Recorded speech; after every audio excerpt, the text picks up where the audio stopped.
this video, you'll find out how to replace the milk nozzle on your WMF1100s. Switch the machine off. Pull out the cover of the coffee spout and remove the milk foamer, including the milk nozzle.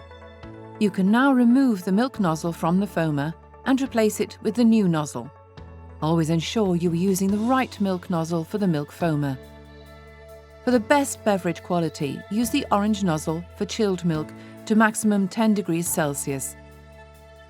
The green nozzle for unchilled milk from 16 to maximum 22 degrees Celsius. Reposition the milk foamer with the new nozzle, and then reattach the cover with the coffee spout. Your WMF1100s will now produce perfect milk foam.